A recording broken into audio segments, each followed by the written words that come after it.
Scene ऐसे agreement होने जा रहे हैं जो पहले कई ऐसे लोग थे, जैसे कि मुशर्रफ के दौर में ऐसे लोग थे जिन्होंने कोई एग्रीमेंट करवाया था शरीफ ख़ानदान के साथ, मुशर्रफ का, वही लोग, उसी किस्म के कुछ लोग अभी भी इमरान खान के साथ एग्रीमेंट करवाने के लिए सरगर्म हैं जनाब। और कैसे ये मैच्योर होगा ये एग्रीमेंट, उसके कोई पॉइंट्स सामने नहीं आए अभी तक, लेकिन सुनने में ये आ रहा है जनाब कि कहा यह जा रहा है कि मियां नवाज शरीफ साहब कहते हैं कि ठीक है, जो एलिगेशंस उन पे हैं उनके मुताबिक अगर चला जाए तो जनाब फिर ऐसे कर लेते हैं कि जो भी उन पे जिम्मेदारी फिक्स की जाती है कि जनाब ये गवर्नमेंट एक्सचेकर को नुकसान पहुंचा उनके किसी भी इकदाम से, वो ABC अमाउंट जो है वो अमाउंट जो है वो दे देते हैं, लेकिन वो प्री बार्गेन नहीं होनी चाहिए और वो ऐसी कोई कंडीशन नहीं होनी चाहिए कि पब्लिकली आके उनको जनाब उसको सामने ला के बताना पड़े कि जनाब पब्लिकली आके मियां नवाज शरीफ साहब बताएं कि जनाब ये मैंने जनाब ये एग्रीमेंट किया है या इकदामात किए थे, उस पर इतने पैसों का अगर नुकसान हुआ है गवर्नमेंट एक्सचेकर, और जनाब लेकिन प्री बार्गेन भी नहीं होगा और जनाब मियां नवाज शरीफ साहब भी बाहर चले जाएं, मरियम बीबी भी फॉर द टाइम बीइंग बाहर चली जाए और जनाब इस एग्रीमेंट को 3 साल तक सामने ना लाया जाए। इस किस्म की बातें, इस किस्म की आवाज़ें आ रही हैं, इसमें कितनी सदाकत है? ऑन द अदर एंड जहाँ पे मैंने बात की PTI वालों से जो कि क्लोज सर्कल्स हैं इमरान खान साहब के करीब, तो उन्होंने कहा जी कि उसी सूरत में मुमकिन है कि अगर पब्लिकली आके नवाज शरीफ साहब इस चीज़ को एक्नॉलेज करें कि उनसे गलती हुई है। मेरा नहीं ख्याल पब्लिकली मियां नवाज शरीफ साहब इस चीज़ को एक्नॉलेज करेंगे, मेरा नहीं ख्याल कि मियां नवाज शरीफ साहब प्री बार्गेन करेंगे, मेरा नहीं ख्याल कि कोई ऐसा एग्रीमेंट, अगर वो देते भी हैं पैसे मियां नवाज शरीफ साहब वापस, अगर इस चीज़ पर राज़ी हो जाते हैं तो वो पब्लिकली इस चीज़ को एक्नॉलेज करेंगे। लेकिन एनीवेज सियासत है, सियासत में कुछ भी हो सकता है, कोई भी चीज़ हतमी कहना बड़ा मुश्किल होता है और ख़ास तौर पे पाकिस्तान की सियासत में। आज मैं चाहूँगा जी मैं बात करूँ चौधरी तारिक बशीर चीमा साहब से, वफाकी वज़ीर है हाउसिंग एंड वर्क्स के और मुस्लिम लीग काफ के एक अहम रुकन है। कुछ सच्ची खरी खरी बातें ज़रा उनसे कर ली जाए। चौधरी तारिक बशीर चीमा साहब, हालात कैसे जा रहे हैं पंजाब के? पंजाब के हालात ठीक है जी। पंजाब के हालात को क्या है, पंजाब की हुकूमत बड़े जोर शोर से चल रही है, बिल्कुल ठीक है पंजाब के हालात। कितने जोर शोर से चल रही है पंजाब के हालात में? कोई राणा साहब को गड़बड़ नजर आई है पंजाब के हालात में आपको? नहीं, मैंने समझ नहीं आ रही गल चीमा साहब कि मतलब कि is the bureaucracy on board, is the bureaucracy working with you guys? Sir bureaucracy मेरे ख्याल में तो देखिए ये बड़ी अजीब व गरीब इन्होंने पिछले दिनों में लंबी चौड़ी चेंजेस की हैं, तो मेरे ख्याल में bureaucracy must work, bureaucracy must be on board. और इतनी चेंजेस के बाद भी अगर ब्यूरोक्रेसी तावन नहीं करती तो ये एक लम्हा फिक्रिया होगा। इनको सोचना चाहिए कि भाई आखिर क्यों ब्यूरोक्रेसी तावन नहीं कर रही। And you know again it depends upon the choice of the bureaucrats कि आप किन ब्यूरोक्रेट्स को लगा रहे हो। वो ब्यूरोक्रेट्स जो पिछले दिनों, पिछले 10 साल जिन्होंने मियां शहबाज शरीफ के साथ ब्यूरोक्रेट बनकर काम नहीं किया बल्कि उनके जाती खिदमतगार बनकर काम किया है, अगर आप उनको दोबारा लगाओगे तो वो वफादारी का आंसर जाते जाते जायल होते होते थोड़ा टाइम तो लेगा ना राणा साहब, यकदम ओवरनाइट तो जायल नहीं हो जाना। तो चीमा साहब आप तो अलाए हैं PTI के और बड़े स्ट्रॉन्ग अलाए हैं आप पंजाब में, सो आपसे कंसल्ट नहीं किया गया अभी जो रीसेंट चेंजेस की गई ब्यूरोक्रेसी में पंजाब में? नहीं जी, नहीं, not at all, not at all जी, नहीं किया गया। बिल्कुल कतई तौर पे हम अलाइज जरूर हैं, लेकिन हमने भी उसी तरह टीवी पे और अखबार में पढ़ा है और टीवी में देखा है कि भाई ये फला ब्यूरोक्रेट चेंज हो गया, लेकिन वी रियली डोंट नो कि कब चेंज हुआ है, इसकी क्यों जरूरत महसूस हुई। ये नेचुरली ये चीफ मिनिस्टर का प्रीरोगेटिव होता है राणा साहब, वो जब महसूस करता है कि कुछ ब्यूरोक्रेट जो हैं वो तावन नहीं कर रहे या चेंजेस जरूरी हैं तो वो फिर उन्होंने चेंज कर दिए होंगे, लेकिन we were not consulted. But Cheema साहब आपको जब भी मैंने पूछा आप तो you were all out for the chief minister Buzdar साहब और आपसे कंसल्ट ना किया जाए। पंजाब में देखे चौधरी बरादरान को आप क्रिटिसाइज कर सकते हैं, हम लोग क्रिटिसाइज कर सकते हैं चौधरी बरादरान को फॉर वन रीज़न और the other, but then again Chaudhary बरादरान की वहाँ पे से है पंजाब में, चौधरी बरादरान ने वहाँ पे गवर्न किया हुआ है पंजाब को, परवेज़ लाई साहब ने गवर्न किया हुआ है, चौधरी शुजात साहब अपनी ज़ात में बहुत बड़े पॉलिटिशियन हैं। सो अगर आप लोगों से कंसल्ट नहीं किया गया तो फिर that means everything is not hunky dory. Sir देखिए राणा साहब, इसमें मैं गुजारिश करूं कि ये जो बात आपने कही है ना कि मैंने हमेशा बुज़दार साहब को बहुत आउट ऑफ द वे जाकर सपोर्ट किया है, तो उसकी सबसे बड़ी वजह एक तो ये है कि हमारा प्राइम मिनिस्टर इमरान खान साहब के साथ इत्तेहाद है। हमारी क़ियादत ने प्राइम मिनिस्टर इमरान खान साहब के साथ इत्तेहाद किया है। We are his allies and Usman Buzdar is his nominee. Okay, वो प्राइम मिनिस्टर साहब जहां जाते हैं उनको डिफेंड करते हैं, और हम भी उनको इसलिए डिफेंड कर रहे हैं कि गुड और bad we are not judging the choice, लेकिन अब वो चूंकि चीफ मिनिस्टर हैं तो बहसियत एक अलाई के हमारा मैक्सिमम तावन उनके साथ होना चाहिए, और वो हमारे एंड पे तो है अल्लाह के फजल करम से, उसमें कोई इशू नहीं। बट चीमा साहब, अब जो चीज़ मैं समझना चाह रहा हूँ आपसे वो ये है कि देखिए आपने एक पैक्ट किया, और पैक्ट किया पीटीआई से, and you became PTI ally in Punjab one. Secondly, अगर आप आउट ऑफ द वे आज भी सपोर्ट कर रहे हैं बुज़दार साहब को, ठीक है, that's part of the strategy, और जैसे इमरान खान साहब चाह रहे हैं आप उस चीज़ को फॉलो कर रहे हैं, but my point is different कि if the allies are not consulted, और बहुत अच्छे और बड़े तगड़े अलाय जो हैं पंजाब में उनको कंसल्ट नहीं किया जा रहा ब्यूरोक्रेसी की नई अपॉइंटमेंट्स में, तो it's a issue and I take it as a issue. And secondly Cheema साहब, द पॉइंट इज कि आप तो चले ठीक है, आप तो चल रहे हैं साथ, लेकिन कब तक चलेंगे ऐसे आप साथ? और यू हैव अ पॉइंट, और you have a valid point कि जिन लोगों को तहसीलदार भर्ती किया था या किसी को एएसआई भर्ती किया था शरीफ फैमिली ने, आज वो अच्छी अच्छी पोजीशंस में है, अच्छे अच्छे उनके जनाब वहाँ पे उनको ऑब्लाइज किया गया है। और and you are very right कि शहबाज शरीफ साहब ने लोगों को वहाँ पे ऑब्लाइज भी किया, और शहबाज शरीफ साहब के साथ लोग चलते रहे और ब्यूरोक्रेसी चलती रही वहाँ पे।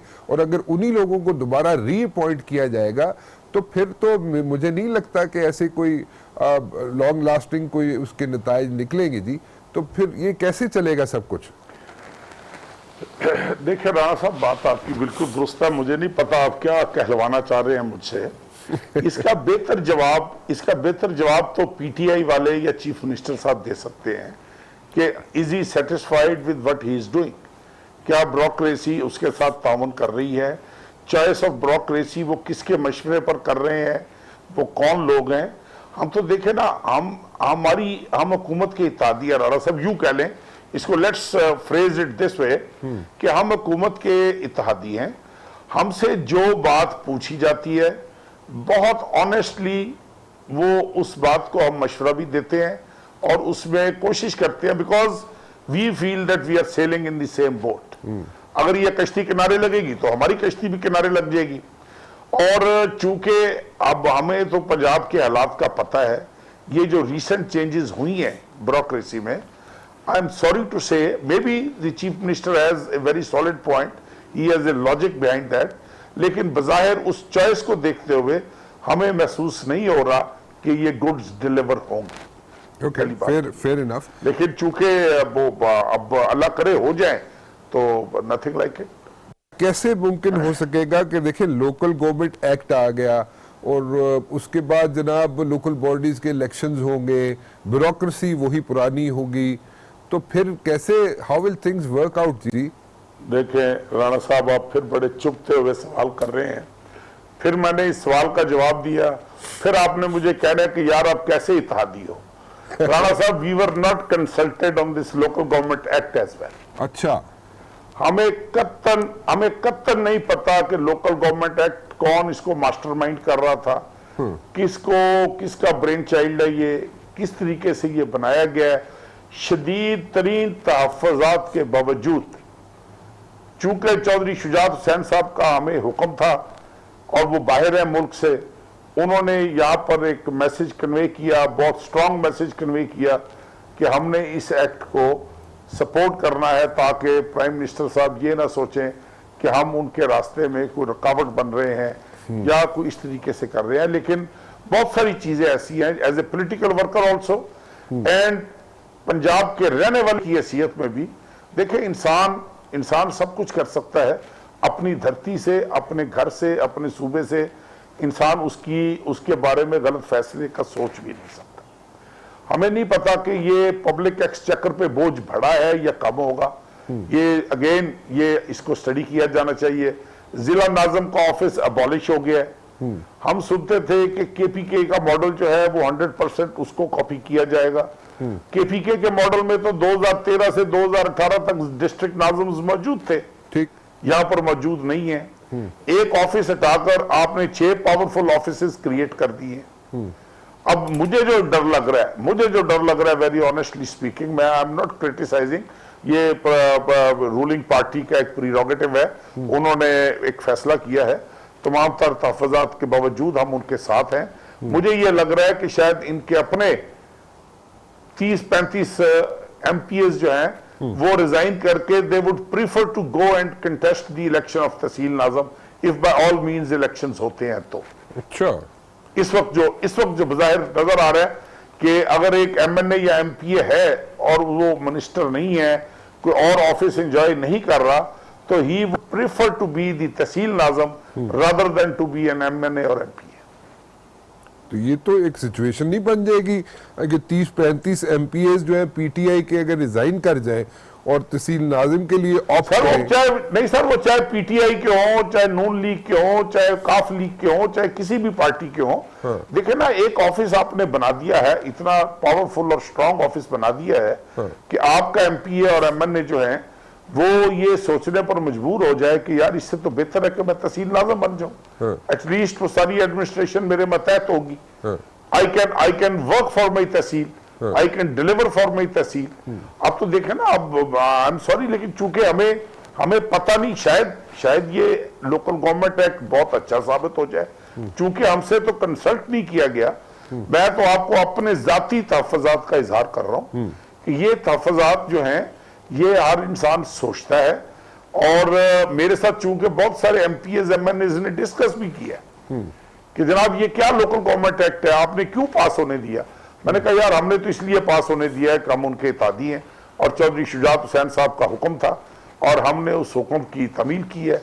और अगर हमसे पूछा जाता तो यकीन जानिए राणा साहब, चूंकि हम इनके एलाइज हैं, हम इनको अच्छा मशवरा देने की कोशिश करते हैं, हम इनको बताने की कोशिश करते हैं। लेकिन चूंकि मतलब बात चीजें होती है ना जहां पर आपके मशवरे की जरूरत नहीं समझी जाती, ये जरूरत एहसास नहीं किया जाता कि नहीं यार इनसे मशवरा करो ना करो एक बराबर है, ये तो घड़े की मछलियां, इन्होंने कहां जाना है। तो भाई हम तो मान रहे हैं, इसलिए ये वोटेड फॉर दैट। एक कमिटमेंट थी कि जनाब मोहम्मद सलाई साहब को फेडरल कैबिनेट में इंडक्ट किया जाएगा। सलाई साहब जनाब अगर उनको अच्छे नहीं लगते किसी को भी, या जो PTI के लोग हैं जो इमरान खान साहब के इर्द गिर्द हैं, शायद मोहम्मद सलाई साहब उनको अच्छे नहीं लगते या whatever reason are there जी, तो फिर किसी और को बना दे, किसी और को भी नहीं बनाया जा सकता काफी से। देखिए प्राइम मिनिस्टर साहब की कैबिनेट का मैं मेंबर हूं, मुझे खुद जाती तौर पर प्राइम मिनिस्टर साहब ने 2 दफा ये बात कही है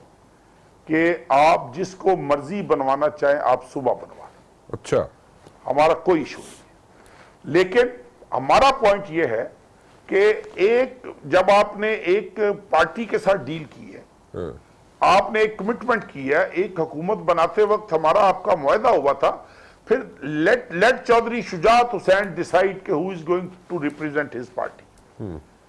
फिर देखिए ये अच्छा तरीका नहीं होता, मैं मुनासिब तरीका नहीं लगता ये कहना चाहिए कि एक आपने काफ लीग को एक आपने ओहदा देना है, चौधरी शुजात हुसैन साहब को फैसला करने दे वो किसको बनवाना चाहते हैं। बाकी इसमें प्राइम मिनिस्टर साहब का कतन 1% कसूर नहीं है, उनका 1% कोई रौला नहीं। मुझे 2 दफा मुझे उन्होंने खुद ऐसी इत्तफाकन बात करते करते उन्होंने कहा यार सुबह बनवा लो जिसको बनवाना है। उसके बहुत सारे रीजंस, बहुत सारे इश्यूज थे, लेकिन मैं वो इस डिटेल में नहीं जाना चाहता। लेकिन ये जो हो रहा है ये उस पार्टी के अंदर एक मखसूस ग्रुप है जो ये एक किस्म की मिसलीड कर रहा है प्राइम मिनिस्टर को, which we very strongly feel कि दिस मस्ट बी स्टॉप, तो रुक जाना चाहिए। डिटेल में नहीं जाना चाह रहा राणा साहब। इस तरह ना करो ना चीमा साहब, तुसी किसी पासे परा दे पढ़ दे रहे, कोई गल दसदे ही नहीं। नहीं नहीं नहीं नहीं नहीं नहीं नहीं, परा दे पानी, अपने परों को मैं बचाना चाह रहा हूं जो नहीं बचे आज। साहब वो नहीं बचे आज, लेकिन मैं बचाना चाह रहा हूं, अभी भी बचाना चाह रहा हूं। गुफ्तगू चल रही है कि behind the scene Nawaz Sharif साहब जो है वो कुछ पैसे दे दिला के और अपनी जो भी उन पे इल्ज़ामात हैं उससे जान छुड़वाना चाह रहे हैं। कोई ऐसी बात आपको नज़र आती है कि अगर प्री बार्गेन करेंगे तो डेफिनेटली उनका सियासी फ्यूचर तो फिर ख़त्म हो गया ना जी, लेकिन क्या आपको नज़र आता है ऐसा? और दूसरा मुझे ये समझाएं कि जो शहबाज शरीफ साहब है वो, जैसे नई चेंजेस आई है मुस्लिम लीग नून के अंदर, शहबाज शरीफ साहब तो ऐसे लगता है कि बिल्कुल कॉर्नर कर दिया गया उनको, ऐसे ही लगता है आपको भी या नहीं? देखिए, इसमें मेरी गुजारिश ये है, आपने एक बात तो आपने खुद कही कि अगर ये बारगेन करते हैं नवाज शरीफ साहब तो उनकी सियासत को एक धचका लगेगा जी। दूसरी बात मैं आपको बता देता हूं कि जिस इमरान खान को मैं जानता हूं, जिस प्राइम मिनिस्टर से मैं वाकिफ हूं, मेरा नहीं ख्याल कि इमरान खान साहब इस तरह की किसी भी डील का हिस्सा बनेंगे। क्यों? अगर एक मिनट चीमा साहब, एक मिनट छोड़ना भी बर्दाश्त कर लेंगे, लेकिन वो इनके साथ चीमा साहब एक मिनट, अगर मियां नवाज शरीफ साहब अगर कोर्ट्स में, अगर मियां नवाज शरीफ साहब अगर 100 अरब रुपया दे दे तो कोई मुजायका है? गवर्नमेंट के खजाने में 100 अरब जमा हो जाए तो मुजायका है? मुजायका तो नहीं है। हाँ। मुजायका नहीं है राणा साहब। देखें, मैं फिर गुजारिश करूं, मैं सीधा साधा जट सा आदमी हूं। एक चोर डाकू चोरी डाका डालने के बाद 30-35 साल इस मुल्क पे हुकूमत करने के बाद आपको मिसाल के तौर पर कहे कि 100 अरब रुपया आप मुझसे ले लो, और आप सिर्फ इसलिए ले लो कि भागते चोर की लंगोटी से ही, यार उन लोगों ने इस मुल्क के साथ एक खिलवाड़ किया है। खुदा का नाम ले, आज स्टेज आ गई है कि आप झूठे को झूठा, चोर को चोर कहें। आप प्लीज आप निकल आए इस खौल में से, बाहर निकलना पड़ेगा इस कौम को। इस कौम को इस बनावटी खौल में से बाहर आकर फैसला करना पड़ेगा कि किन लोगों ने इस मुल्क के साथ क्या किया। क्या कसूर है यार आम आदमी का? अब रमजान शरीफ शुरू हो रहा है राणा साहब, आपको पता होना चाहिए यार, आप अवाम में रहने वाले लोग हो, कि लोग रोजे रखने के लिए, क्या आपको नहीं पता कि लोग रोजे रखने के लिए किन परेशानियों में मुब्तला है? गरीब लोग जो है वो किन किन हालात से गुजर रहे हैं, और ये 100 अरब देकर अगर फिर मुकद्दस गाय बनना चाह रहे हैं तो मेरा नहीं ख्याल, मैं इस हद तक, देखे मैं out and out Imran Khan के साथ हूं कि जिस इमरान खान को मैं जानता हूं वो ही वुड प्रेफर कि इनसे 100 अरब रुपया कौन ले, इस मुल्क की अदालतें वसूल करें, इस मुल्क की एजेंसीज वसूल करें, इस मुल्क में लॉ एंड ऑर्डर एनफोर्स करने वाले इदारे वसूल करें, क्यों ना करें? ये 100 अरब देकर फिर मुकद्दस गाय बनकर फिर बाहर जाएं और फिर 10-20 अरब लगाकर मुल्क को डिस्टेबल करें। What for? क्यों करें? तो आपके ख्याल में 100 अरब, अगर 100 अरब भी दे दिए जाए तो फिर भी आपके ख्याल में वो काफी नहीं है? This is what you are saying? मैं कह रहा हूं जी 100 अरब भी दे दिया जाए, एक दफा एक्सपोज तो ये हो चुके हैं।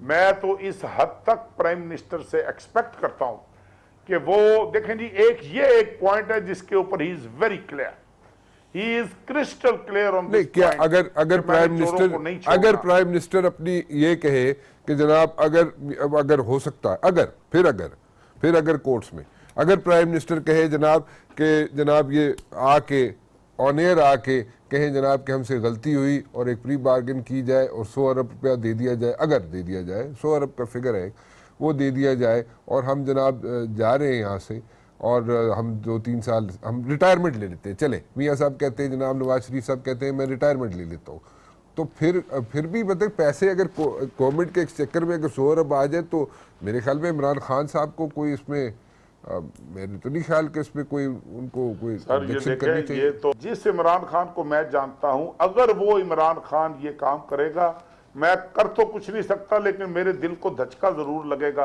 कि उसने अपने हाथों से चोरों को इस मुल्क से बाहर जाने। और छोड़ो चीमा साहब, अगे तुहाडे दिल नूं इन्ने झटके लगे हुए ने, वो बर्दाश्त करी आ रहे हो तुसी, एक होर लग जाएगा तो की हो जाना, कुछ नहीं, तुहाडा दिल बड़ा मजबूत है।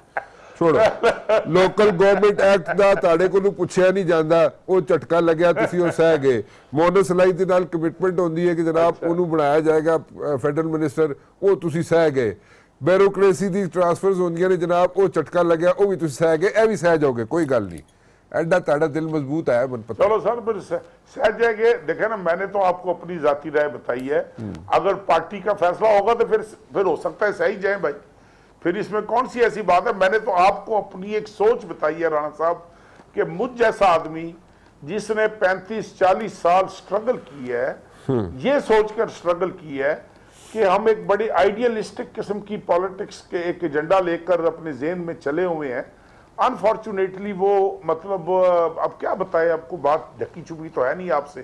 तो बाकी बात आपकी दुरुस्त है, इतना कुछ सहते आए हैं और ये भी सह जाएंगे, ये भी मामूली बात है। अपने दिल को झूठी तसल्ली दे लेंगे कि भाई एक चोर डाकू जाते जाते 100 अरब रुपया दे गया, चलो वो भागते चोर की लंगोटी सही। अच्छा, एक मैनू आखिरी चीज दसो, तुसी हाउसिंग दे मिनिस्टर भी हो और फेडरल गवर्नमेंट हो, ये मुख्तसर जी गल दसना मैनू, ये 50 लाख घर जो है ये 5 साल में बन जाएंगे? सर मेरे ख्याल में बन जाएंगे। उसकी वजह पता क्या है? उसकी वजह यह है कि जिस लेवल का इंटरेस्ट राणा साहब बहुत सारे ममालिक शो कर रहे हैं। अगर आप ये सोचे ना कि ये चूंकि इस हाउसिंग मिनिस्ट्री का इसके साथ कोई डायरेक्ट ताल्लुक नहीं है, अच्छा, वी आर फैसिलिटेटर्स, ये प्राइवेट सेक्टर ने बनाने हैं और इसी की खातिर एक नया पाकिस्तान हाउसिंग कंपनी रजिस्टर हो गई है, एक नया पाकिस्तान हाउसिंग अथॉरिटी पार्लियामेंट में जा रही है मंजूरी के लिए। तो ये तो गवर्नमेंट टू गवर्नमेंट एग्रीमेंट्स होने हैं। बहुत सारी गवर्नमेंट्स ने इंटरेस्ट शो किया है, China is interested, Qatar is interested and there are few other countries also जो बहुत ज्यादा इंटरेस्टेड हैं।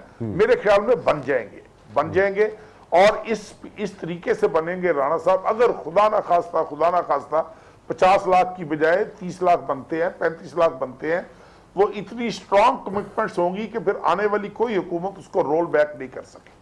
चले, दैट्स अ पॉजिटिव साइन। चले चीमा साहब, बड़ी खुशी हुई तुहाडे नाल आज गल करके, बड़ी खुल के गल्लां कीतियां तुसी, और मैंने आज इसीलिए आपसे दुआ करना मैं बचा रहा हूं। जिन्नियां गल्लां वैसे तुसी कर गए हो, वो अगर तुसी बच जाओ तो एक मौजज़ा ही होएगा। अच्छा चलो कोई बात नहीं।